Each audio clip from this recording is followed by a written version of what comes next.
और चलिए 9 second news में राजनीति से जुड़ी हुई खबरें आपको दिखाते हैं।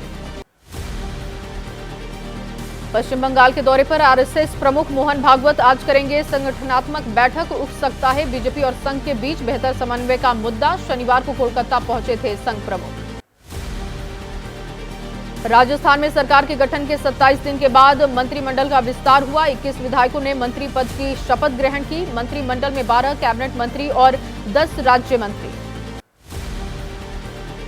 राजस्थान कांग्रेस अध्यक्ष गोविंद सिंह डोटासरा ने कहा, दिल्ली से पर्ची आने के बाद मंत्रियों ने शपथ ग्रहण की। सुरेंद्र पाल को मंत्री बनाकर मतदाताओं को लुभाने की कोशिश। मध्य प्रदेश में मंत्रिमंडल विस्तार के 5 दिन के बाद मंत्रियों के विभागों का बंटवारा हुआ। सीएम मोहन यादव के पास गृह, जनसंपर्क और सामान्य प्रशासन विभाग रहा। कैलाश विजयवर्गीय को नगरीय प्रशासन की जिम्मेदारी।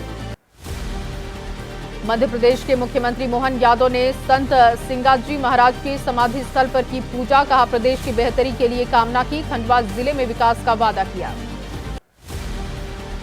प्रियंका गांधी ने केंद्र सरकार को घेरा। एक्स पर लिखा, बीते 19 महीनों में 29% सस्ता हुआ कच्चा तेल, लेकिन जनता को राहत नहीं। कुछ अरबपतियों की जेब भरना सरकार की प्राथमिकता। 23 सीटों पर संजय राउत के दावों के बाद बोले उद्धव ठाकरे। कहा, ऐसा कुछ नहीं करूंगा जिससे एमवीए गठबंधन को नुकसान हो। सीट बंटवारे पर कांग्रेस अध्यक्ष के बोलने के बाद टिप्पणी की। उद्धव ठाकरे का बयान। खरगे और राहुल गांधी से हुई बात। कांग्रेस, एनसीपी, वंचित बहुजन अघाड़ी के साथ संयुक्त बैठक के प्रयास जारी हैं। संजय राउत ने जताया था महाराष्ट्र की 48 में से 23 सीट पर दावा। कहा था, सीट बंटवारे पर कांग्रेस के साथ बातचीत 0 से शुरू होगी। टिप्पणी पर कांग्रेस ने दी थी कड़ी प्रतिक्रिया। संजय राउत ने किया दावा, करीब 40 सीट जीतेगा महाविकास अघाड़ी। भाजपा को जीतने के लिए ईवीएम की जरूरत है, वो अकेले नहीं जीत सकते। संजय राउत का आरोप, एमपी, छत्तीसगढ़ और राजस्थान में हुआ घपला। मोदी ने एयर इंडिया, ओएनजीसी बेचा। अदालतें विधायक और सांसद खरीदे। कांग्रेस नेता संजय निरुपम ने कहा कि आने वाले दिन में महाराष्ट्र में सीट शेयरिंग पर साथ बैठकर करेंगे बातचीत। 3 दलों के नेता समझदार हैं, निकाल लेंगे हल। एसपी नेता अखिलेश यादव का बयान, 2024 में संविधान को बचाने का चुनाव है। बीजेपी नहीं चाहती कि संसद चले। अगर फिर सत्ता में आई तो वोट देने का अधिकार छीन लेंगे। कांग्रेस गठबंधन कमेटी का प्रदेश के नेताओं के साथ मंथन हुआ। मुकुल वासनिक ने कहा, कांग्रेस और इंडिया गठबंधन की जीत को लेकर रोड मैप तैयार।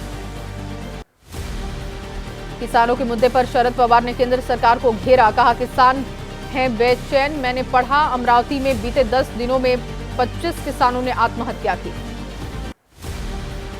एनसीपी नेता सुप्रिया सुले का केंद्र सरकार पर किसान विरोधी होने का आरोप। कहा, किसानों को नहीं मिल रहा फसल का सही दाम।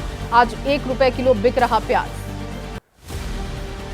महाराष्ट्र में डिप्टी सीएम फडणवीस का विरोध। जालना में दिखाए गए काले झंडे। मराठा आरक्षण की मांग को लेकर प्रोटेस्ट हुआ। पुंछ में मारे गए नागरिकों के परिजनों से मिलने जा रही पीडीपी अध्यक्ष महबूबा मुफ्ती को सुरक्षा बलों ने रोका। सुरक्षा कारणों का हवाला दिया गया। नाराज महबूबा धरने पर बैठी। महबूबा मुफ्ती को पुंछ जिले के बफलियाज में रोका गया। पैदल ही टोपी गांव के लिए निकली। कहा, अभी आधे घंटे तक जाने की इजाजत थी। दूसरे पार्टी के नेताओं को क्यों जाने दिया गया। कांग्रेस की भारत न्याय यात्रा को लेकर राहुल गांधी पर तंज। बीजेपी सांसद रवि किशन ने कहा, इसी बहाने वो अपने देश को जान पा रहे हैं। बीजेपी सांसद दिनेश लाल यादव की अखिलेश को नसीहत। खुद को यादवों का नेता मानते हैं अखिलेश। यादवों की भलाई के लिए बीजेपी के साथ गठबंधन कर ले समाजवादी पार्टी।